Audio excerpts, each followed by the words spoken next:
Everybody listen to We're Not Wizards, because we are the best, and we're not wizards, no matter what anybody says. Goodbye.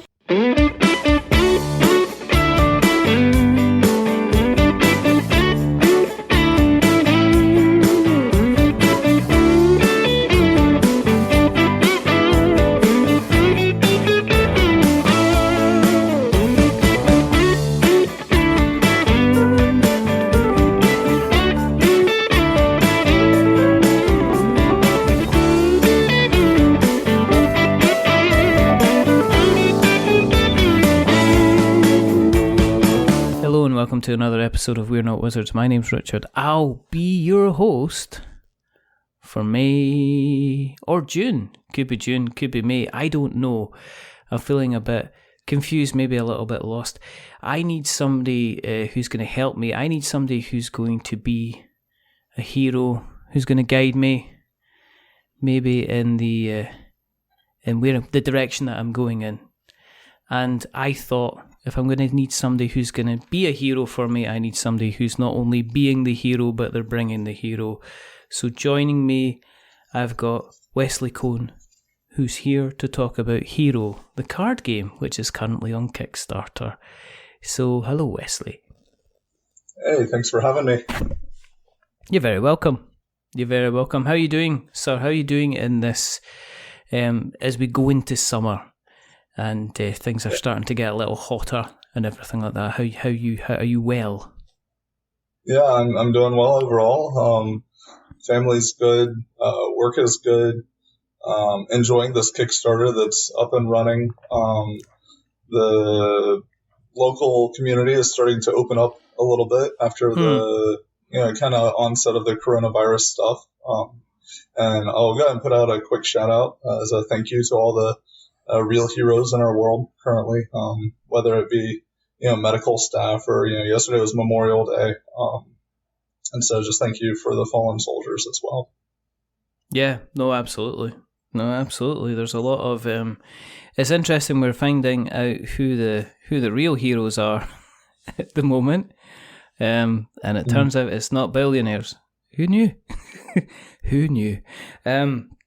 But we're here to talk about your suddenly successful Kickstarter, Hero, the card game, which I've seen your updates, and I think to say that you were surprised as everybody else that it kind of funded. So, yeah, go ahead. I mean, you must be. How are you feeling about that? Yeah, suddenly successful is an interesting turn of phrase. 3.5 years worth of time and energy of, wife and daughter in bed and, staying up late and trying to pull it all together and make something good, make something fun for people, going to local conventions and going to local game stores and getting play testers. So going into it, I think that a big part of my heart is just thankfulness for all the different people that have been involved in the process and the experience. And so I think that when I went in, being a first-time indie designer, you get into the forums on Facebook and the other designers, and there's thousands of us, just reading the things that they say and, oh, yeah, Kickstarting is so hard. And, being a little guy and not being a big publisher, you don't really stand a chance of success, and you have to spend, thousands and thousands of dollars in order to find success. And so, putting it up there is kind of like, okay, well, I've put in the work. I've been pregnant for a while now, and I'm ready to give birth to this baby. There's always that popular thing. I've heard the phrase many a time when it comes to kind of anybody in the entertainment industry, which is like, yeah, it took them 15 years to be an overnight success kind of thing. Exactly. Which is like, it's when people kind of get into the public eye. I mean, if we kind of dial the clock way back a little bit, because we like to have a kind of a little bit of a look back at the past, as well as obviously discussing what you're doing at the present. Have you always been a kind of a creative type sort? I mean, I get most people play board games. There's no point in me asking you, you know, when did you first get into board games? Because everybody has the same kind of standard answer. But in terms of the creative side of you, have you always been a little bit kind of creative yourself, kind of growing up and things like that? I think like many designers, and I don't want to speak on behalf of all of them, but I'm definitely been considered strange and weird for large parts of my life by friends and enemies alike. Yeah. But yeah, so when I was little, you know, of course, the game designing began early on. That was pretty normal, but I think that's pretty normal with most game designers, you know, creating your own games and whatnot. But I've always, you know, been doing theater since I was pretty little. Okay. I'm definitely not talented in the standard arts though, in terms of like drawing and painting or even handwriting for that matter. Oof.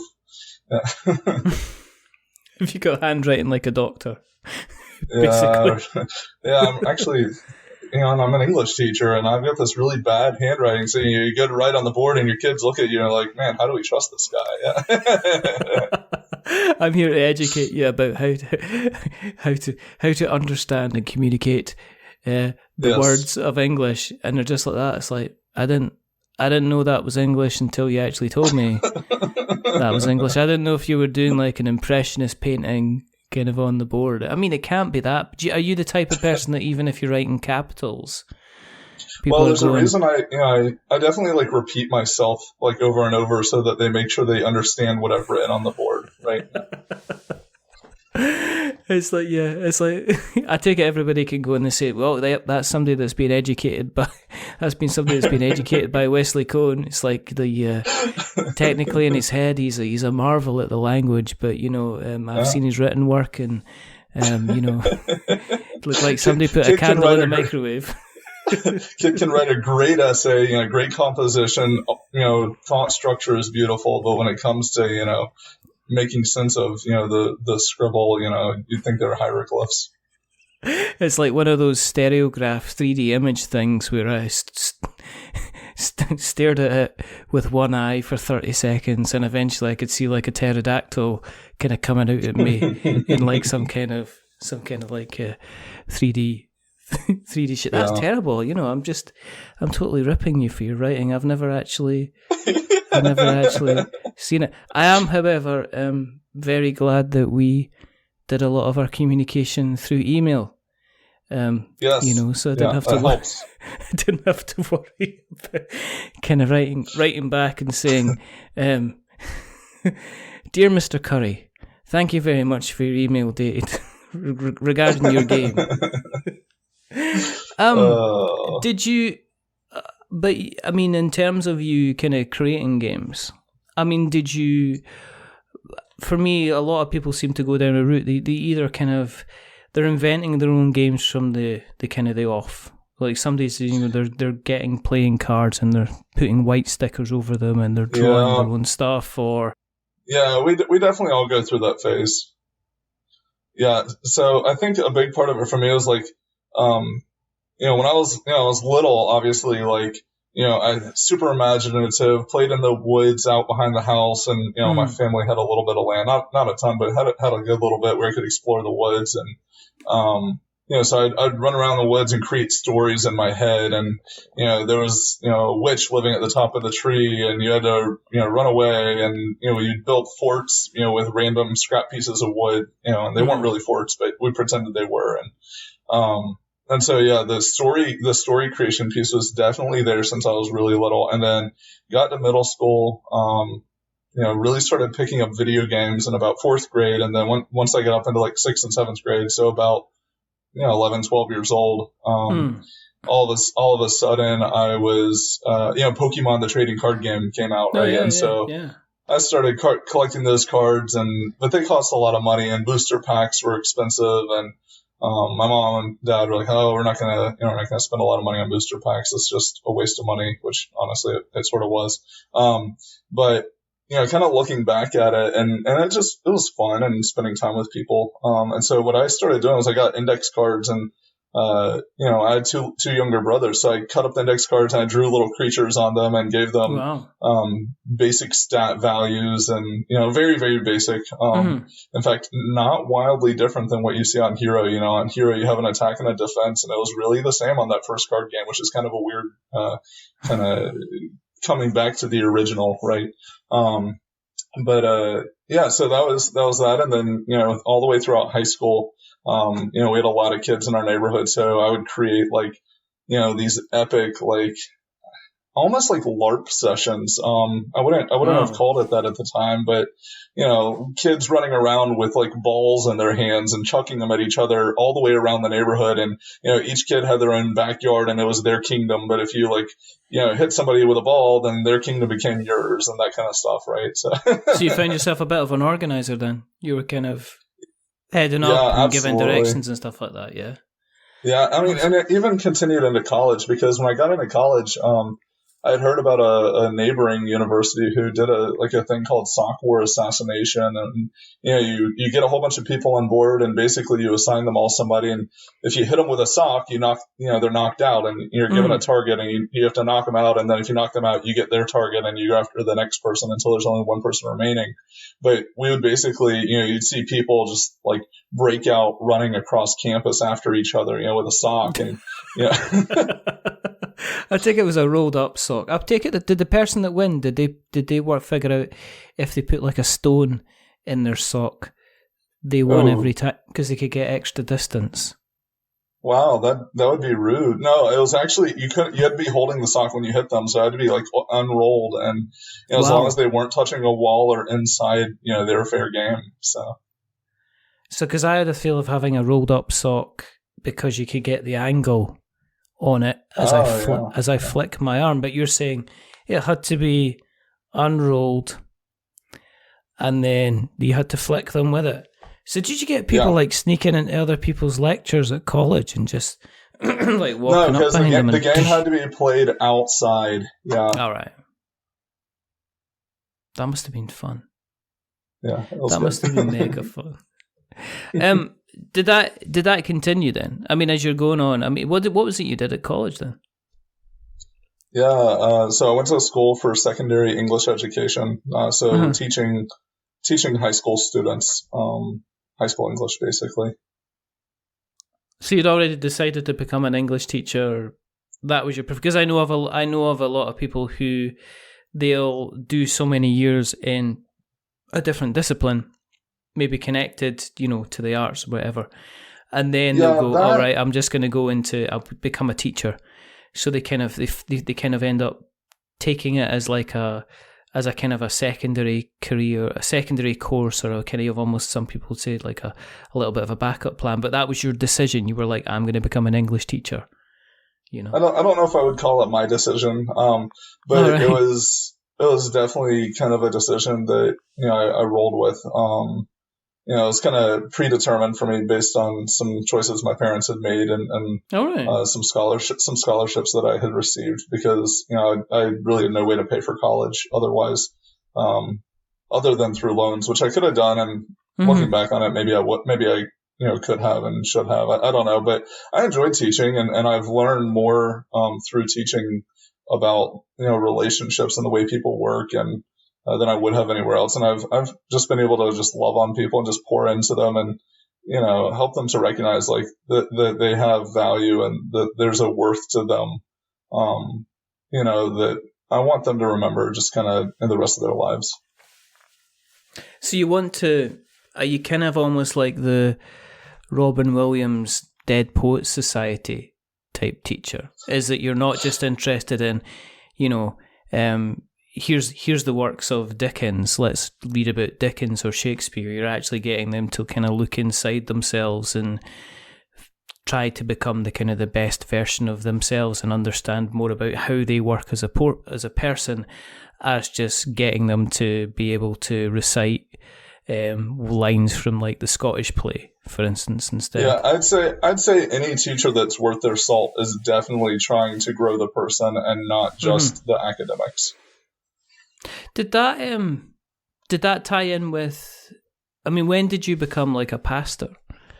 I mean, we were making a terrible joke about that earlier on, which I'm not going to go into, but it's really, really funny, and I'm tempted to try and bring it in, but I'm not going to bother. But was that alongside when you were have you always been pretty active in the church as well, as you were kind of growing up? Ministry isn't entirely, I don't know how to, so I was definitely raised in the church, but it wasn't like, I guess for me, like, the idea of like a deity, right, was never a personal thing for me until, I guess there's like various points in your life, right? You're like, oh yeah, I need to pray for this, or I pray for this. Even people that don't consider themselves, believers will sometimes just, pray. But, there's this idea that like somewhere around middle school, and you'll hear it said like, I prayed the prayer, right, the one where you like accept Jesus or whatever, but like I prayed the prayer like 100 more times after that, right? I wasn't sure if I was saved, yeah. And that's a funny thing for a lot of people, because whether you're Christian or not Christian, like that idea of praying the prayer just can be a mildly humorous thing. But ultimately for me, I wanted it to be a personal relationship thing that like mattered to me, and it felt like a very real connection. And if it wasn't that, then like I was going to peace out on the faith, because it wasn't worth my time to follow a whole bunch of rules or structures, or you see a lot of people that claim to be of a certain faith, and you're just like, oh, they claim to be that, but they don't really live it. And I finally came to the point where I was like, you know what? I can't base my belief system on whether or not other people are living their lives a certain way. You know what I mean? No, exactly. No. I'm a strong believer in that myself. I'm not the type of person to go up to somebody and say, "Oh, you believe in God, do you?" Yeah, that's nonsense. I've always had an issue with somebody coming up to me and going, "I believe in God, and what you're doing is wrong." And it's like, well, that's great. Forgive me. Then if that's the case, I see a lot of value for a lot of people who live their lives. And religion plays a huge part of their lives, and that's cool and that's great. And I see them feel part of a community, and they have a sense of belonging. And for some people, there's this unshakable kind of sense of being, of who they are and their place in the kind of the world and society. And I know a lot of other people that kind of struggle with that. But I have an issue about the evangelical stuff. That's my bugbear kind of thing. I understand. Well, and I think there's a lot of different definitions for evangelical that you kind of have to wrestle with also. So, but I guess the other piece was, to finish answering your question. Like when I was in undergrad, when I really felt like the quote unquote call to ministry, and then, I spent the next like 10 years or so wondering, like, what does this mean? What does it look like? I have no clue where I'm going with my life. I'm going to be a teacher, and I'm going to go serve in these schools that, like, there's students in these schools who they don't know that anybody cares about them. And that's where I'm going, because I want to love on these kids. And I learned more through some of those experiences than I think I would have learned otherwise. And then, while I was teaching, I felt the desire to, go pursue an education. And so I mentioned, working on my master's in divinity. And so I started that back in 2014. But when you're doing that and you're teaching at the same time, it can be, so I guess what I was going to say though was I decided that I really needed to pursue the master's in divinity, and doing that while teaching, just those two things at the same time are incredibly difficult, because the MDiv program is a 74-hour program. Wow. And that's a lot of classes. So that is. And then if you're doing the teaching stuff kind of during the day, then I mean, one of the things that I see people talking about teaching, they go, well, what's wrong with teaching? You get like 3 months off during the summer, and you get like years off at Christmas. You're practically in the classroom for about 3 weeks. And it's like, yeah, that's fair. But also at the same time, I'm kind of working 24 hours a day for those 3 weeks that I'm in the classrooms. I know people that they start off at 7 o'clock in the morning and they're still working at kind of like 6:30 at night, kind of doing lesson plans and everything like that, you know? That's about the life of a teacher. That's a very, very true statement.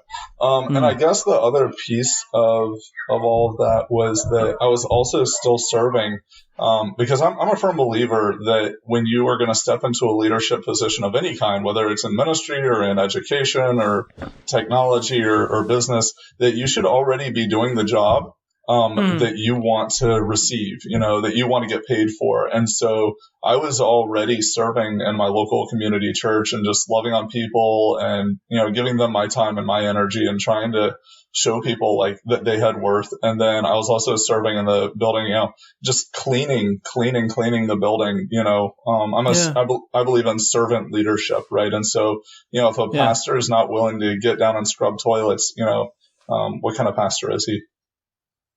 Yeah, I mean, how can you try and claim to have empathy with other people if it's like the whole walk a mile in somebody's shoes kind of thing, that kind of guess. Exactly. Yep.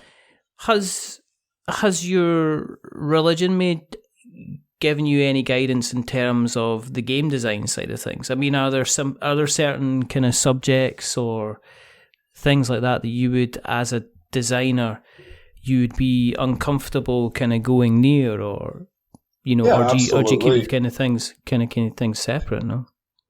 Yeah, they're definitely involved. I don't believe in separating personal beliefs from the way you live. But I also and I think this is the part of you where you might rub up against kind of the evangelical thing, because a lot of people will say I've got these really hardcore beliefs, and then it's like they try to like force it on everybody else, right? But I'm more along the lines of like what I do and what I create is going to align with my values, and when I play games, I'm going to make sure like I'm not sacrificing my values in the process. But then the but here is a really important one, is that I'm still going to like build relationship with people who disagree with me and who are different than me, right? I have a bunch of friends that are atheists and agnostics, and I don't want to be like that guy who's like, oh, my agnostic friend or my atheist friend. But you know what I mean? Like I want to connect with people, and I want them to know, like, I care about you. And so if, I can't play a certain game with you, but, there's games that people won't play with me. Like, they're like, oh, that's just too hokey or too cheesy. Then it's like, okay, well, let's find something that we can play, that we can agree on, because we care more about each other than we do about what game we play. Yeah. It's not like you go around introducing your friends and say, now this is Mike. Mike's going to hell. Kind of things like, all right. Yeah, okay. Exactly. That would be absurd. Yeah. That's not really helpful in terms of like telling people like that they have worth. So yeah. And in terms of the game design itself for like Hero, absolutely my values influence it. So you'll notice that like if you look at my cast of characters, it is there's a diversity in gender. There's a gender balance, right? There's a cultural diversity about it. And yes, I'm a white male, and I get that. But if I had one of two approaches. I could either create a game with a whole bunch of white males, or I could create a gender and culturally diverse cast. And I figured the latter was the better choice, since I actually believe in that. People are different, and they want to feel represented, and I think that's important. And so that was a part of it. But then also, and this is the part where some of my fans may not may turn off at, but you asked, and I'm not going to lie to you. I believe that I'm not a big fan of the concept of magic, honestly. So the idea of using magic in a game or whatever, and that's really a funny thing, because you could bring up Tolkien or C.S. Lewis or whatever, and I used to be a huge fan of both of them. And in terms of their personal values, I still am, but I haven't watched Lord of the Rings or Narnia in a while, albeit Narnia and Lord of the Rings were probably some of the early predecessors for Hero in terms of what motivated me to kind of move forward. So what I have is these characters with these abilities, and I've written a book on the side of these characters that have grown up in like this post-apocalyptic world, and cataclysm after cataclysms just ravaging the earth and just destroying things, and dystopia and the class warfare and all sorts of crazy. And these characters, they've all but lost their cultural heritage. It's still there and you can still see it in glimpses, but you can't really dig into the meat of it. And so they've all had this encounter with what I call the river. And that can kind of appeal to multiple kind of belief systems, but you get the river, and they have this encounter, and it's kind of like, walking through the wardrobe for Narnia, right? So the one guy, he steps into lava, but it actually is the river, and he has this encounter with the river that just transforms his entire being, and he starts developing these abilities, right? And there's no other way to describe it. But the main one that everybody that has an encounter with the river seems to take on is what's called ghost walking. Right. And it's this idea of jumping on air as if it is land itself, right? And so the game takes place between two sky bases up in the sky, outside the bounds of time itself, where these characters, these heroes are in training and battling each other, but they're trying to sharpen themselves and become more effective at what they do through this battle experience. When you were making the system, because I wasn't surprised when you said I've written a small book, and it's like, well, he's an English teacher. As long as he wrote it on his PC, as long as it's not written notes, I think he'll be fine. No, yeah, it would take me forever, and it would look horrible, and I would never be able to type it up. I'd have to hire somebody, and then they would have to figure out how to translate hieroglyphs. I was going to say, you should have done as a stretch goal, because people were asking for stretch goals. You could say, here's the original handwritten PDF they would have to be an archaeologist to interpret it. I think that would be the best kind of trolling ever. They'd be like, well, I got the PDF, and, is there a cipher for it? Because I can't make a head nor tail of what you've given me here, Wesley. When you were creating the system, though, how? Because you mentioned obviously going back in childhood, I kind of created something which actually, in retrospect, is very, very close to what Hero is about. How much did you go in with the idea for Hero as this huge epic, and did the mechanics at the beginning were they like a huge epic? Has there been a lot of stuff that you've had to change from the first iteration of the game to what's actually kind of ended up as the final product? Well, so Hero was not originally called Hero. It didn't get called Hero until about 2 weeks into creation, and that was about 3.5 years ago, like I said. But no, I originally set out to create a MOBA in the form of a card game, a multiplayer online battle arena, Yeah. Oh, shoot. Yeah. Sorry, I was just trying to think of a couple of MOBAs just off the top of my head. The one that I used to play was Paragon on the PlayStation 4. That was created by the same company that created Fortnite, but they discontinued Paragon as soon as Fortnite took off, which made me very sad. So shout out to my Paragon buddies. We had a team that would play every night. So when I started on Hero, though, I sold the PlayStation 4 and really, really delved into the journey and trying to make this MOBA. And MOBA is a card game. I had way too many other influencing factors that changed the style of gameplay over time. So I played a game called Shining Force, back when I was younger on the Sega Genesis, and I remember that. I was a really big fan of the X-Men, by Stan Lee, and so all these different kind of factors are playing in. It's I want to be able to recruit new characters as I'm playing the game, and I want to be able to level them up and gain experience and gain new abilities, and I want each character to have their own unique flavor and feel, but I also want them to work together and be a team, and I want to feel like Charles Xavier on the other side of them all, and you know what I mean. And so as I'm creating this game, it started as a MOBA and turned into something wildly different. And there are two other pieces that were really, really important to me, other than kind of the recruitment, level up aspect. And one of them was I wanted a very simple system, incredibly simple. And so there's where your acronym comes in. But that acronym actually also stemmed out of the other principle. And that was, I wanted a game where I had heroes who all felt incredibly powerful from the moment that they hit the field. Right. I don't like these games where you have this ability and it, kind of chips away at a person over an incredibly long period of time, but you don't really ever fully see the effects of the ability, And so I created this game with 20 overpowered heroes. I think it was 24 originally, and I dropped it back to 20 because the other 4 just didn't fit as well as I wanted. And they were so overpowered that I would play with my neighbor. And we would sit down, he would come over, he came over a lot to play. Anyway, I mentioned him in my Kickstarter as, one of the people that I'm thankful for. But basically, we would play, and the game would end in less than like 5 minutes because the heroes were so overpowered. It was just like, man, well, that was fun, I guess. I don't know. Yeah.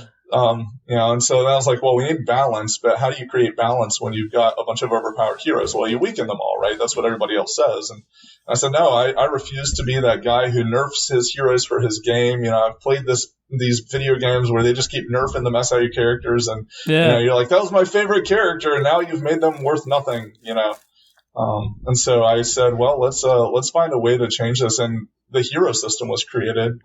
And hero system is not an accurate term because that's actually a RPG system that exists. But for me, the hero mechanic, I guess, would be a thing that I would call it. The acronym, heal, enhance, recruit, overcome. And it basically is the counterbalance for the overpowered heroes, and that is that it, breaks up your turn. You can only do one of these 4 things, and ultimately, you're going to make a sacrifice, and it's going to be an opportunity cost for every decision that you make.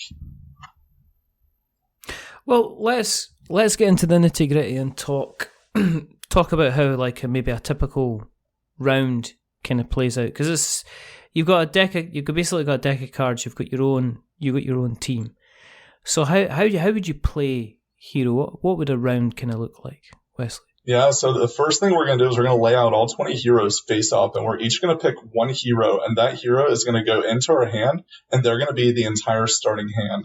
And then the rest of the heroes are going to get shuffled up, and we're going to set them off to the side, and what's called the hero reserves, and we're going to turn 3 of them face up, kind of like Ticket to Ride, right? You ever play Ticket to Ride? Yeah. Yeah, so you got the 3 face-ups, and you got like a pile of face-downs, and so recruiting heroes in game is that same idea. Like I can take one or 2 from the face-up set, or I can take 1 from the face-up and 1 from the face-down, or 2 face-downs, and that's how you recruit heroes in game once you get going. But so initially you each recruit 1 hero, you set all the rest to the side, for later in the game. The next thing you're going to do is you're going to take all the abilities, and you're going to decide, whether you're going to play a little bit more competitively with a standard game, or whether you're going to play, more, casual, and you really just like, the luck and the not really knowing where you're going or where you're moving, an over-glorified version of War or Uno, right? In which case you're going to use either preset decks that come with the rule book and are, it explains like which abilities go in which deck, or, you want to just completely randomize it and give each player a, random ability. So you shuffle them up and hand them out. Mm-hmm. And those abilities are going to go into your personal deck. And so your personal deck is going to have a set of statistics, and then whatever abilities you got either from the presets or the random dealing, and like I said, for the competitive, you're actually going to draft the abilities back and forth. And so, you'll know what I'm picking and I know what you're picking. So we're going to pick and counter pick our abilities in our decks in order to, hopefully give us an edge over one another. But of course, our style of gameplay is going to be wildly different, right? So you want to play more aggressively, you're going to take, a lot of heavy hitting abilities, and I might be a little more disruptive and take, a whole bunch of like trap, abilities. And then I guess after the basic setup, you've got your deck, you've got your heroes on the side of the field, you've got your hand. And then from there on, you're choosing one of the four action choices from the acronym hero for the rest of the game. For every turn, you're either going to heal, enhance, recruit, or overcome. And then, again, each choice you make, will put you in varying situations on the field, for future turns. Were you quite strict on that system?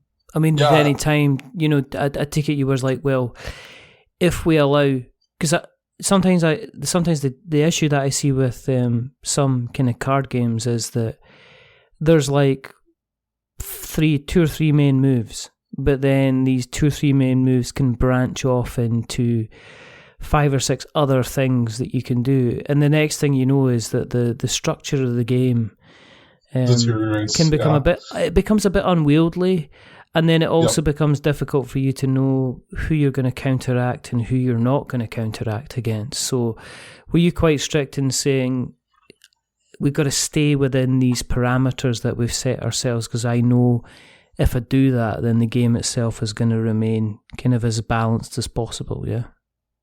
Yeah, no, those 4 action choices are the core of the game and absolutely essential. There aren't a lot of branching, kind of elements to each of those. It's, one of those 4. So I know on your turn, you got one of 4 actions you're going to take. There is an alternative 5th turn, and so that's where those abilities come into play. So there's 3 types of abilities in the game. There's passive abilities, active abilities, and then what I call heroic feats. They used to be called heroic abilities. So if you're playing on the Tabletop Simulator, the older version, you'll note that it still says heroic ability, or it has just the letter H for heroic. But basically, the 3 different abilities here, a passive is always an effect. These are your basic stat boosters, right? This hero gets +10 for every other hero on the field, or whatever. Or, maybe a passive ability is like, my going nuclear card, which is basically a complete field wipe, right? All heroes on the field are completely wiped out and removed from the field. And you have to prepare for that. So if I know you've got that in your deck, I'm gonna play accordingly, right? I want to make sure that I have heroes in my hand when that hits the field, so that I don't get abolished on my next turn. The other piece here is that you've got these active abilities, and actives can be used once on every single turn. So it's not like you use an ability and you never have access to it again, right? So I've got this ability, and you teach it to a hero. You don't play it out of your hand and use it. It's not like a magic spell or something. It's like your ability. Your hero just learned a new ability, like in a video game, right? And so they learn this ability, and they can use it every single turn on your turn, which is pretty awesome. And then the last one, like I said, is the heroic abilities, and these are the heroic feats, and these are the ones that do operate more like those spell cards that you might have seen in other games, where you play it straight out of your hand into your discard pile, and it has like this effect, right? But these are really, really powerful cards that just do massive damage, right? So one is called absorb, and it means like I can take all of the statistical enhancements and abilities off of one of your heroes, and I can put it on one of my heroes, right? But if I do that, I sacrifice my entire turn, so I can't do any of the hero acronym, and I can't use any other abilities on that turn. The one other way you can kind of co-opt the system is those active and passive abilities, right? So you might have a hero that says for every fatigued hero on the field, you can recruit one hero, right? And so now all of a sudden you're able to take and use the R functionality from the acronym recruit on a turn where you might be doing a different action. So maybe I want to do some overcoming, and I want to overcome, and I want to attack you and be on the offense, but I also want to recruit. So I'm going to use that ability while I'm attacking. So how much playtesting have you done then? You mentioned Tabletop Simulator. So, one of the things that I've seen, and this is more on the more recent kind of games, is the difficulty in getting people to kind of playtest stuff. I mean, let's face it, everybody's kind of been on lockdown. People have not been able to kind of gather in groups. I mean, with you kind of launching kind of like the Kickstarter right now, was there quite a few challenges to getting the game in front of people so they could even kind of sample it? And is that why you went kind of like the Tabletop Simulator route? Yeah, so that's a really interesting question. So remember, you have to consider the fact that I put 3.5 years worth of work into this, right? So yeah. I've taken it to conventions, and at almost every convention I get in a solid 40 to 50 playtests. I will say this, that out of those 40 to 50 playtests, about 40 to 50 of those people also have signed up for the email list or have joined the Facebook group, which is now sitting at close to 300 something people, right? And so there's this idea that when people playtest us, they're like, wow, this is a really cool game. I want to, be a part of this journey and see what's going on with you. And support you in any way I can. And so it's been fun, but, so getting lots and lots of playtests and feedback through the conventions themselves, but also the local game shop, Hypermind has been spectacular. People they're willing to playtest and be a part of the journey and the experience. And these are people that play a wide array of games, right? At all of these different locations. So, getting different perspectives and different age groups to play and they all approach this game with kind of a different background, right? They're not tabula rasas, they're coming to the game, without any experience with anything. And so they're like, this reminds me of this, or, I don't really like this about this game because of this. And then I say, well, have you considered this piece? And they're like, oh, well, that's true. That makes sense. And they'll say, well, what about this? And then I'm like, oh yeah, that makes sense. I should change that, and so lots and lots of really solid feedback. I've play tested this game, on a conservative side 300 or 400 times, but I think that's way too conservative. I'm thinking it's over 1,000. Wow. Yeah. And I sent out copies, like in the early stages, I sent out prototype copies across the world. I sent out like 30 or 40 prototype copies, to various people who were willing to pay the shipping for it. And, I just paid for the copy of the game itself. And yeah, it was a little bit expensive, but it got me a lot of great feedback. And then, of course, like you said, recently, Tabletop Simulator has kind of been the way to go. I got a handful of friends that have helped me out with, that aspect. A guy by the name of Wes Woodbury. He helped me to get up on Tabletop Simulator. You can look him up on Facebook. Wes Woodbury. Wes Woodbury, yeah. Wes Woodbury. I remember. Yeah. I remember Wes very, very well, and I think the first podcast he ever did was with myself. And then recently I checked up on the boy, and he's doing his own podcast. Yeah. He's started doing that. Now his takes a slightly different flavor than yours, of course. He's looking to connect with people after their game has, kind of gone to market, and his ideas, he wants to talk about like the marketing of the game and, how did you go about getting your game in front of people? So. Yeah, his was very, I listened to a couple of his quite recently, and he's much more kind of talking shop.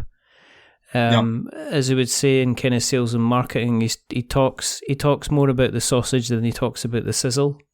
Yes, yeah. If you know what I mean. So he's very much kind of like, how would you handle this? How did you? So it's a very useful kind of. But yeah, I remember because he was a double hitter. Basically, he launched his campaign for his Kickstarter, and it didn't fund, and then he pretty much came back about 3-4 weeks later, and his campaign just, it went through the roof. Wes did a good job connecting with people, and I think that's one of my favorite things about him. I talk to him probably 2 or 3 times a week via Facebook Messenger, and he's incredibly supportive and is constantly encouraging me, which is really cool to see him. And I got a few other people, like there's a gentleman by the name of Andrew Lowen who's creating a game right now called Deliverance, the board game. If you haven't talked to this guy, you got to get him on your show. But his game is just like, I don't know, it's blowing up and people are crazy about the thing. But these when you get other designers behind you and they're supporting you and they're being encouraging you, and they're walking with you as you go through your journey, you feel like you can do almost anything. You know what I mean? Yeah. But with the current situation, was there any point you kind of went, I don't know if we maybe need to kind of hold back a month or two and wait until things kind of calm down? Or was it just the case that, okay, I got faith this is going to do well, let's just go ahead and just see what kind of happens with it? Your question is so funny, and here's why. So I was actually aiming for the end of July, and then, okay. Yeah, and then the coronavirus happened, and like I looked at the situation and I said, well, this is completely illogical. It makes zero sense. There's going to be a whole bunch of people not wanting to spend any money. Let's do it. So I went for it, and it's worked out. I had a lot of people. I think people are at home and they're looking at Kickstarter and they're saying, well, we really, we're just going to sit around and we want something to do. And, we want to see hope in life and we want to see somebody pushing back against this death that seems to be all around us. Right. And but honestly, that was part of the heart of it.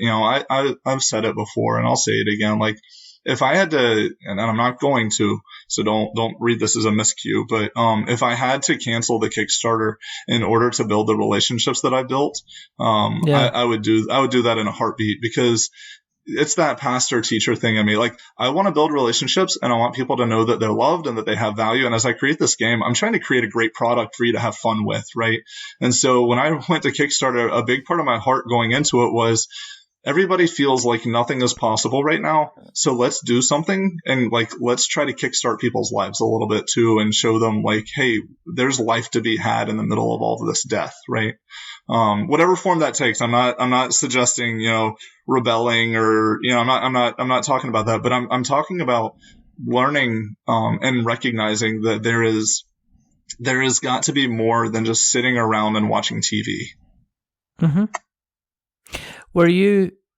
How surprised were you with how quickly it funded? Because I seen your update, Wesley, and I mean, you're not a guy that was sitting there going, yeah, it's cool, I expected that. No, that's not me. I'm like Fonzie. I'm cool. I'm just sitting here being cool. We funded, but, it was in the plan. Because you were like that. Yeah, no, people are... people are awesome. I think for me, there's so much naysaying about, indie designing and the inability to succeed. And a big part of me was just, I want to fight back against this thing, and I'm going to just build relationships. And I don't know how advertising on Facebook works. I've tried once or twice, and a couple people might have come through that, but I have no way of knowing if they did or didn't. And I only dropped $50 to $150 on that total. But I don't even know if it worked, right? And so, I'm sitting here okay, I've built all these relationships, but, I haven't heard from some of these people in months, and I don't know, what's going to happen. And, but we're going to put it up. And so when I hit that Kickstarter, and all of a sudden, all of these people were just coming out of the woodwork and just, backing it and supporting it. My mind was blown.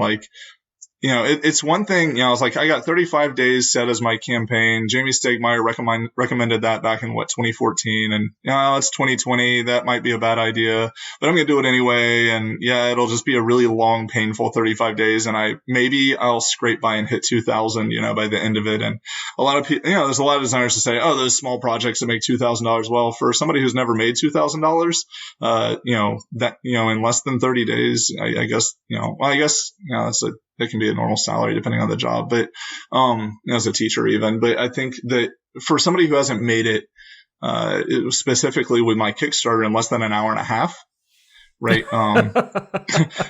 That's a little bit mind blowing. So my wife took a picture of the screen and sent it to me in my text message and said, "You remember that time we made $2,000 in an hour and a half?" Yeah, this is for memory's sake. And I responded, "You mean that time we made $2,000 in 3.5 years?" Yeah. Yeah. So I was definitely mind blown. But there's two sides to Kickstarter that's successful, because I've spoken to people who have been hitting kind of hundreds of % above the Kickstarter, and there's the stretch goal question. Because I know of a lot of people who will be like, well, okay, they know there are some organizations that they run their Kickstarter campaigns knowing that they're going to be bringing stretch goals to the table, and so they, in essence, they're carving off the finished item in order to produce kind of additional stretch goals. Whereas and then there's some that kind of like yourself that are successful, and they've kind of went, well, I'm not sure. Yeah. Is it the norm to kind of, should I do stretch goals now? Should I?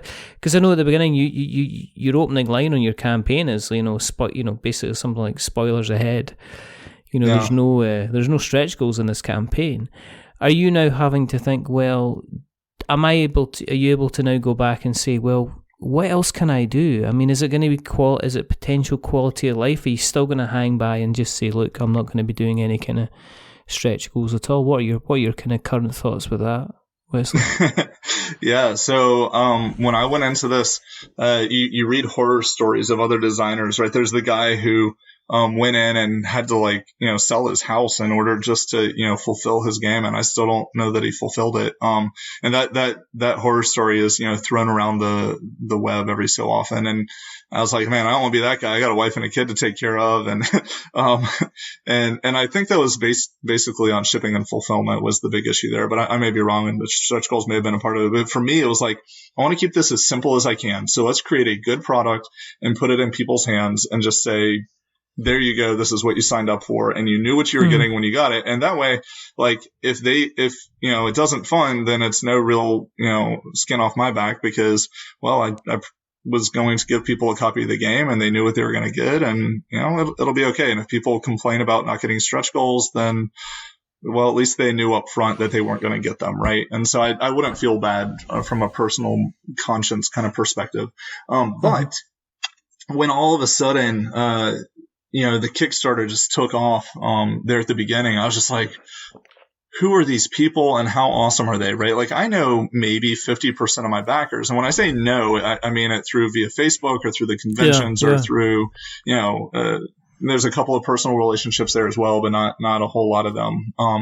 And so when it took off, I said, man, I need to do something for these people because they have really shown up in some cool ways. And so I was like, well, here's what I can do. And I know how to do this myself. And so I pulled up my Sky Bases, there are a couple of cards, and there were only going to be two designs for that originally, like the original color and then the purplish color. And, they're called Splendor and Wonder. And I said, well, I was going to have two of each of those. And I said, how cool would it be to have four different ones, different kind of color variations. And so I jumped onto Photoshop for about 2 or 3 hours and modified them some. And it took a little bit of doing because, I'm not, it took me the past 3.5 years to teach myself how to use Photoshop on top of all of that. So I kind of synthesized most of the artwork. I didn't do the artwork, but I synthesized it. I brought it all together, all this great work that these other artists had done. And maybe we can talk about them in a minute. But to finish answering your question on the stretch goals, like the big thing for me was I want to bless people because they've blessed me and they've been a part of this thing. And, if I come out of this thing, breaking even, that's awesome, but I really just want people to know that, I've created something really cool for them.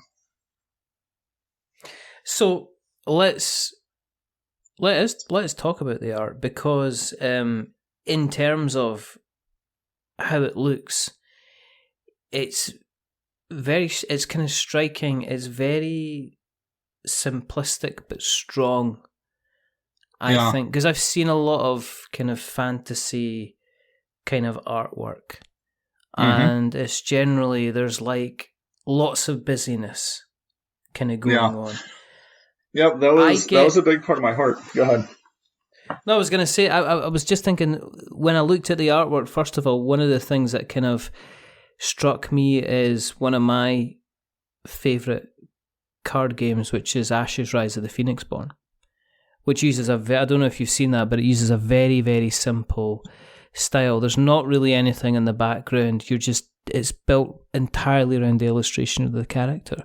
So was that a conscious decision to kind of make it as kind of clear, as simple as possible for the individual characters that you had? Yeah, anything you see in Hero has been a very, very clear and conscious decision, and probably was many hours of agonizing and days of waiting and communicating and, fumbling through my, new designer idiocies with communicating with people. I butted heads with so many people and I had to apologize more times than I can count, because I didn't know what I was doing initially, and I had to learn through the process. But that's the beauty of working on something for 3.5 years. You can learn. But in terms of the style and the artwork, I had a pretty clear vision of what I wanted kind of from the get-go. Not entirely though. So my initial kind of vision was I kind of liked the idea of,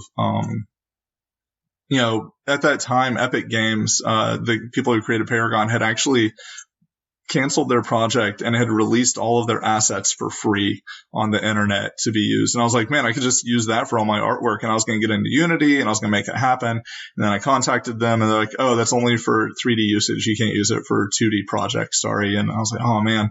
So I was like, well, I still like the idea of 3D. And so I got into like the Dazed forums and got up with this one person and, talked to them about it. And they're like, oh yeah, we can try. And we tried for a little while and I couldn't communicate my vision very clearly to them. And I'll take full responsibility for that. And we were like, well, maybe it's better just to move on. And so we did. And I was just like, I don't know what to do. So I started contacting, artists, and you contact, dozens of them, and they're coming at you with numbers that you can't afford as a high school English teacher, right?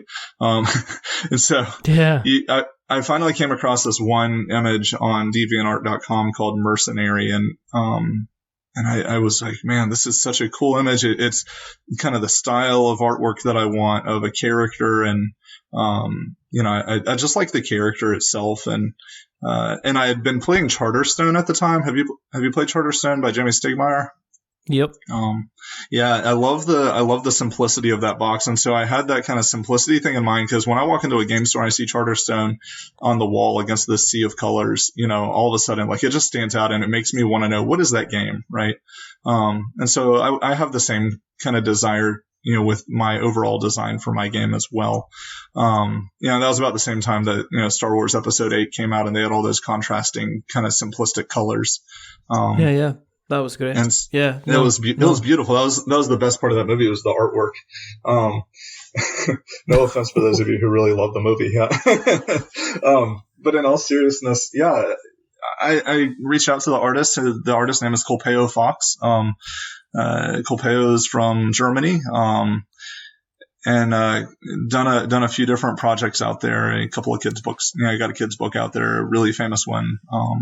Can't remember the name off the top of my head because that's not really my scene. But I contacted the artist. I'd never heard of them, and just like, hey, I got this game that I'm creating, and I probably can't afford you, but I'm reaching out anyway in hopes that maybe you'd be willing to work with me. And the artist responded and said, well, yeah, you probably can't afford me, but tell me about your game.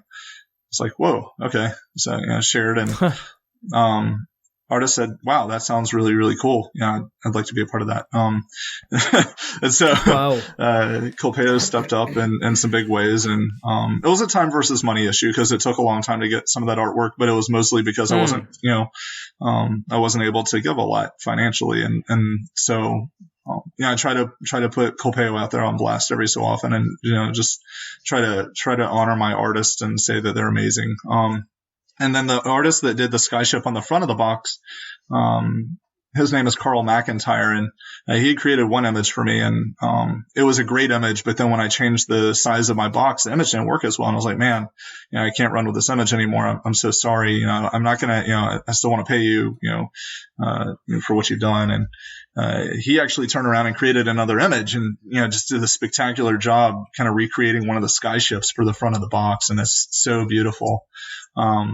But then those character cards, you got those characters that are really nice that Colpeo did, and you got the skyships, and you got the skyship on the front of the box, and it's like, well, what about the graphic design? And you look at all these other games like Magic and Yu-Gi-Oh and Pokemon and Lord of the Rings, and you name the game, and yeah, you're right, they're complicated. And I said, I want something simple and easy to read, and I want the font size to be a little bit bigger, so that more people can read it.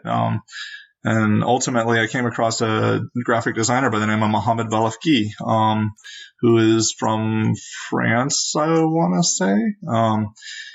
Yeah, anyway, but Mohamed just did a spectacular job. And I told him, I was like, look, I want something simple. I want minimalism, just straight up minimalism. And I sent him a picture of Charterstone, and I was like, how do we keep a pure white, kind of card with this character and maybe, a couple of these color streaks on the back? And he came out and created the beautiful graphic design that you see on the cards. So, and it's, as I say, it's striking and different because, a lot of the cards I've seen, they kind of go into the let's create backgrounds and let's remind everybody of the world that they're in. And yeah, I've played, Charterstone a fair bit and kind of reviewed it, and even the kind of the app But as I say, Ashes: Rise of the Phoenix Born is a very, very kind of similar style, which I kind of really, that's kind of my bag. I like something simple. I like something kind of striking. I like something kind of very, very straightforward, which is why kind of Hero itself kind of appeals. In terms of costs, how much is it going to cost for somebody to step up and pledge? Because I noticed you're only doing US, you're only doing kind of fulfillment in the US. Yeah, so this was one of those topics that I really wanted to talk about, especially since you were the person that I'd be talking with about it. So my thought process going into it was, I want to create something that people can play and people can enjoy, no matter where they're from or what they're doing. And when I looked into the cost of fulfillment, it was going to cost $24 just to ship it to anywhere pretty much outside the US, right? $24 to $27, depending on where you go. And when the game itself only costs $17, that's kind of ridiculous. And, if I were a big company and I could ship, hundreds or thousands of copies to one location, they could be distributed from there. That would be one thing, right? But I'm not a big company. I'm just an indie designer and self-publishing, and maybe a big company will pick it up at some point or something. I don't know. But ultimately, I couldn't fulfill myself to one or two people from different countries without charging them an arm and a leg. So what I decided to do was to say, well, let's push this, go local kind of theme, right? I love the idea of going local and supporting my local economy, and I want other people to support their local economies. And I think that a lot of people need that right now, especially when everybody's kind of locked down and quarantined. But if you can go to your local print shop, right? So I went to my local print shop and said, hey, would you be willing to print these copies of the game for me in the United States? And they say, yeah, we can do that, and name the price. And it actually eats up. So most games that people play, and you probably know this already, but they create the game for like 5 times less the cost of what it costs to buy it, right? And but then of course manufacturing goes into that, and they have to take their money out, and shipping has to take their money out, and then distribution has to take their money out, and then the retail stores have to take their money out, and so ultimately the designer still doesn't, they only get a portion of whatever they put in. But then, so what I said was, I'll go to this local print shop, and I went to them, and they're charging me, half cost to make the copies of the game, right? And I've had a lot of people say, "Well, why would you do that?" I was like, I want to support these local people, and I may not make a ton of money off of this, but I really want to support the local community here and be a blessing to them. Yeah. So what I did was, I've taken the print and play, and it's actually a full artwork print and play, and I'm going to give that to all the $1 backers. So if you live in New Zealand or Greenland or Iceland or Russia or Australia or wherever you live, and you want to back it for $1, and you get the full artwork print and play, you take it to your local printer, you get them to make the game for you for $10 to $20, however much or $25, it's about the same amount that it would cost if you were to back it with me and get it shipped to you, except without the shipping cost, right?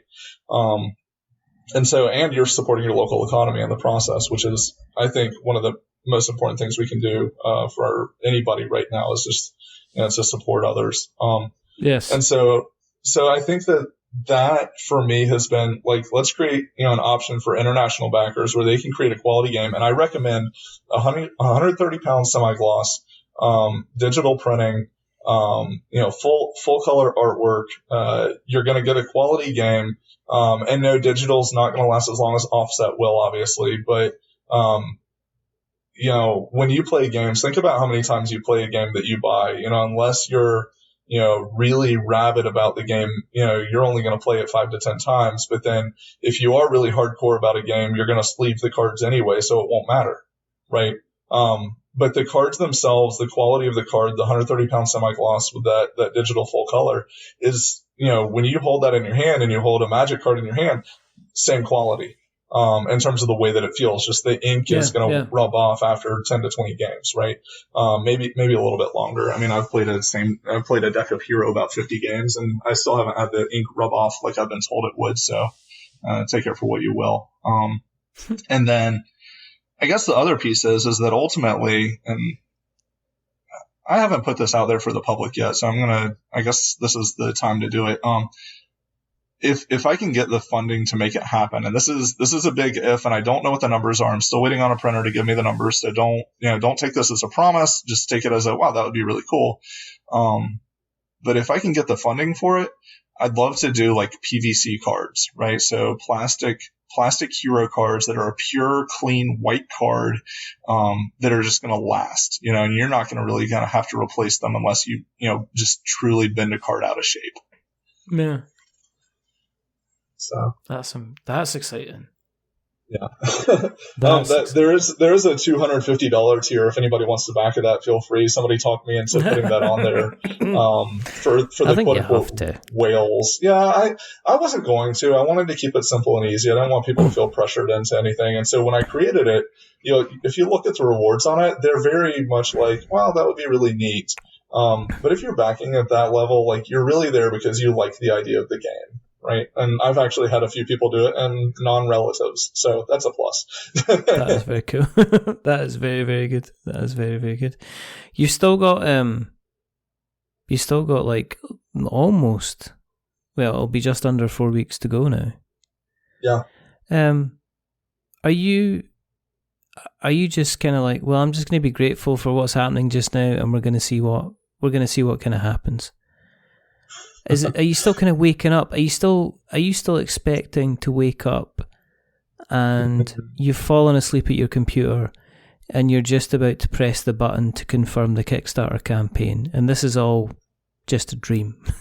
Kind of thing. Well, have you got, with it being so successful, has there been a little bit of imposter syndrome kind of kicking in, kind of like, because I know that, let's face it, Frosthaven, the behemoth, has come in and it's wiped out a whole pile of, not wiped them out, but it's definitely, there's definitely been some kind of bigger games and definitely been smaller games who maybe didn't fund, or didn't fund. There's been a few cancellations, and a lot of them have blamed this $12 million kind of behemoth.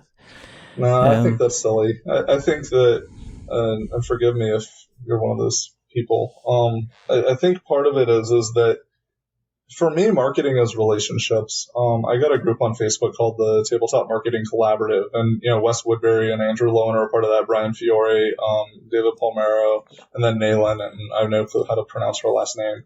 Sorry, Naylan. I may even be saying her first name wrong. It might be Nolan, but they're a rock star group of marketers, and you got three of them are professional marketers. 2 or 3 of them have all kickstarted their own game. 1 or 2 of them have helped other people with their games, and so they've all bring something to the table, which is why I reached out to them specifically. I wanted people who knew more than me about marketing, and that, so I could pick their brains and build a relationship with them, and also add value to them and help them to get their names out there a little bit more as well. But for me, the heart of that group is marketing as relationships, right? We don't want it to be this, used car salesman pitch, and you've probably heard that a few times on your show. But this idea that, like, I'm just trying to make money, like, that's ridiculous. I think that when I go into creating something, the heart behind it should be, I'm adding value to you, right? If you go back to the barter system, take money out of the equation. If I build you a house, I'm trying to do it because I care about you. And then I'm hoping in return that you're going to do something, also in return, and you're showing that you care about me, right? And that there's kind of this give and take. And that's the idea of relationship, is it's not just about me, it's about us, right? It's not just about you, it's about us. There's this, love others as you love yourself kind of mindset, right? Yeah. I think that, and there's your Bible verse, right? But there's that idea. You had to sneak it in somewhere, didn't you? I was expecting, when's he going to sneak it in? When's he going to sneak it in? But hopefully I did it in a way that really gets at the heart of, like, caring about people, right? Yeah. And so when I'm sitting here and you're like, this imposter syndrome, I had the imposter syndrome when I was creating the game. Now that the game's been made and people have shown me they like it and they're interested, no, the imposter syndrome's gone. But what I do have is just an extreme gratitude, and that's something that for me was instilled in me during my undergrad years. Through a mentor of mine, was just this idea of, show people that you're grateful for them, because honestly, if you're not grateful for them, you don't deserve what they have to give you anyway. No. So yeah. That's excellent. If people have listened along tonight and they want to get involved, if they want to, I guess, kind of find you on the internet webs, where can people find yourself on the internet webs? Well, obviously there's the Kickstarter. Go support the Kickstarter. No, I'm just kidding. but not really. Yeah, go support the Kickstarter. Yeah, no. If you're in the US, go support the Kickstarter. If you're not in the US, chuck a couple of dollars.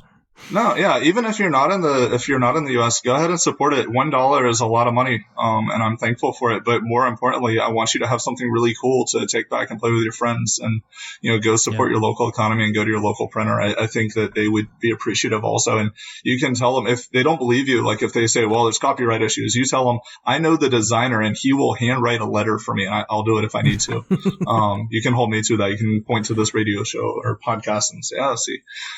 Yeah. But in all seriousness, hit me up on the Kickstarter, and I will message you, and I respond to all messages. And somebody hit me up the other day and said, "Hey, is this just a stock email that you send to everybody?" And I said, "Well, I do try to send a message to everybody, and most of the message is the same initially. I try to modify it a little bit depending on each person's kind of current circumstance. But then, like, if I hear back from them, I'm going to respond and I'm going to talk to you about what's going on. I got people, talking to me from all different parts of the country and the world, telling me about their games and their experiences and how excited they are about, the game that I've created and different things. And so the relationships have been spectacular. So Kickstarter is one way. Facebook, I got a Facebook group. Just go into the Facebook search bar and type in Hero the Card Game. There's a page, there's a group. Like the page, join the group. And feel free to send messages. And again, I am incredibly communicative. I will almost always respond within 24 hours. Now, if you're a creepo, I might second guess that. So you need to show me like that you're not a creepo, obviously. But in all seriousness, I try to be very relational. And the reason that I'm like that, I mentioned Jamie Stegmaier earlier. He is one of those guys that he is constantly interacting with his audience and trying to build relationship. And even the people that really don't like him very much, because they disagree with his business practices or whatever, he still seems to try to be very gracious, in his approach. And I want to take that and I want to be able to let that be part of my approach to building relationship with people also is let me connect with people. Let me show them that I care about them. Even if, they don't, receive that love, let me at least do my best to love them. That sounds fantastic. We'll make sure that we put all of the links in the show notes so we've got notes to show. There's also an Instagram and a Twitter. The Instagram is a little more active. The Twitter exists, but I have found that nobody is on Twitter. I've got 90 followers, and you very rarely get likes or replies. But on Facebook, they come out in droves. So cool. No, as I say, I will make sure that all the links go in the show notes so people can click away to their heart's content. If you want to keep an eye on what we're up to, just go to the internet webs and search and type We're Not Wizards and you'll find us. To find the podcast, it's we'renotwizards.com. To find the blog, it's we'renotwizards.co.uk.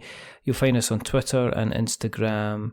If you search for We're Not Wizards. If you want to find us YouTube and check out some of the new videos that we've been doing, you can go to youtube.com/We're Not Wizards Tabletop Podcast.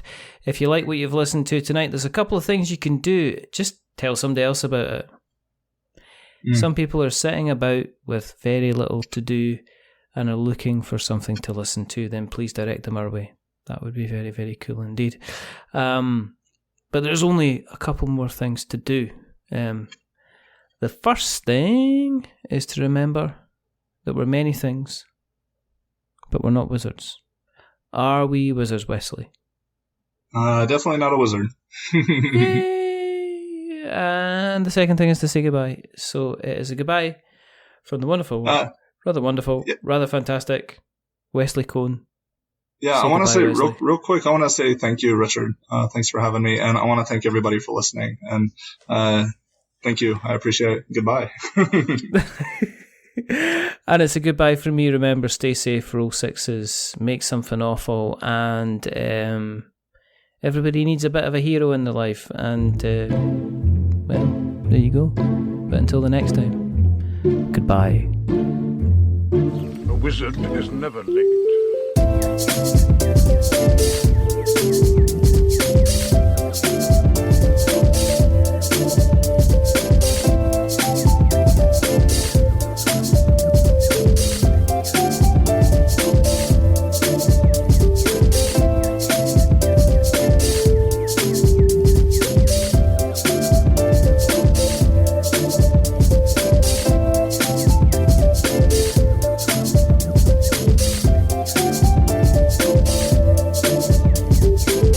Nor is he early. He arrives precisely when he means to.